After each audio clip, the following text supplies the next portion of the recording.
Nathalie, bonjour. Merci de nous recevoir chez vous à Nice. Nous nous sommes rencontrés dans un petit village de l'arrière-pays niçois, Lucéram. Ce village est le berceau des crèches de Noël du pays niçard. Vous-même, vous êtes une créatrice de crèches de Noël. Parlez-nous un peu de cette passion qui vous habite. Ma passion, elle a commencé très très jeune parce que, comme on sait tous, mes parents faisaient eux-mêmes la nativité et la crèche auprès du sapin et on était 3 enfants et ça représentait vraiment le bonheur et on était heureux tous les 3 d'avoir cette crèche. Donc en grandissant, mes parents toujours mettaient la crèche et puis c'est l'amour. À partir de là, j'ai commencé à aimer les santons et puis ma maman fait la collection des santons habillés de 20 cm. Et puis après, j'ai commencé à moi-même à faire une petite crèche, j'ai commencé à faire des petites maisons en papier. Et là, la passion a commencé à arriver. J'ai voulu aller un peu plus loin dans le détail et travailler autrement. Et comme je partageais cette passion avec d'autres fadas, comme moi, qui m'ont appris, qui m'ont donné beaucoup de réponses à mes questions et surtout de voir les belles choses qu'ils faisaient vivre en fait. Et l'amour qu'ils donnaient à travers leur création m'a donné aussi à moi envie de faire la même chose et de créer aussi. Quand on regarde aujourd'hui le travail que vous avez réalisé sur la crèche, votre crèche personnelle, pas au-delà d'un travail. On regarde les petites maisons. Parlez-nous un petit peu des matériaux que vous utilisez. Les matériaux que j'utilise, c'est des matériaux recyclables en fait. Je vais sur le marché le samedi matin, je vais récupérer les plus vieilles cagettes de bois que je trouve.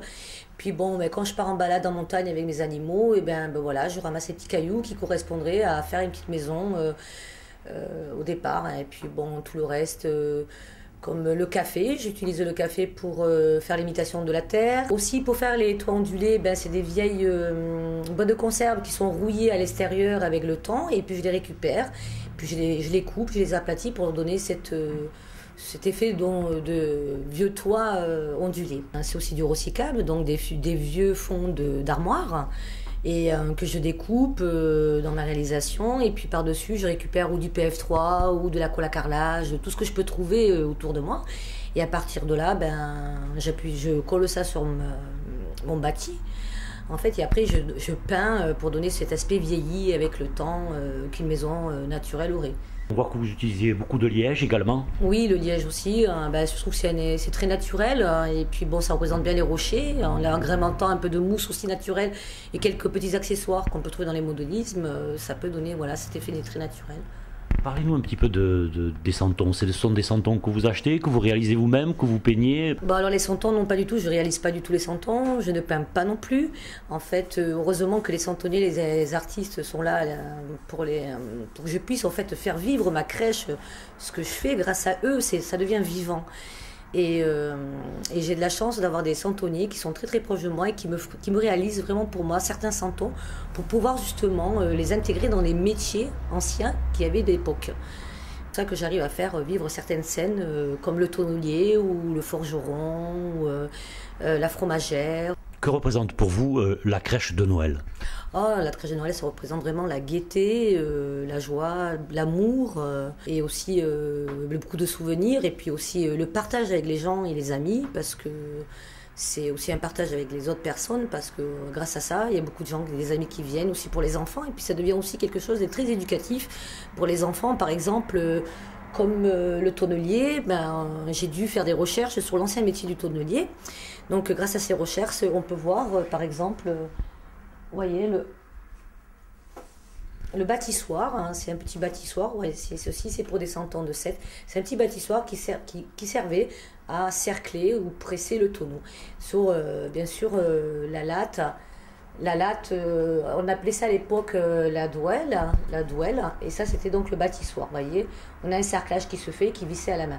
Ça aussi, la crèche, ça apporte ce côté-là. On s'enrichit avec les recherches pour réexprimer les anciens métiers d'autrefois. Il s'est fait bien sûr avec du bois, par exemple, de camembert, cerclage de camembert, qui est un bois très fin qu'on peut bien travailler aussi.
Donc chaque année, vous faites une crèche nouvelle, les thèmes changent ou c'est une crèche identique?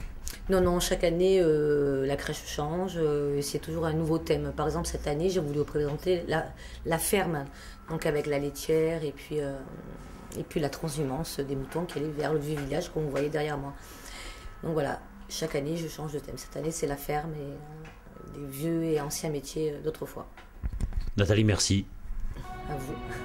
Merci à vous.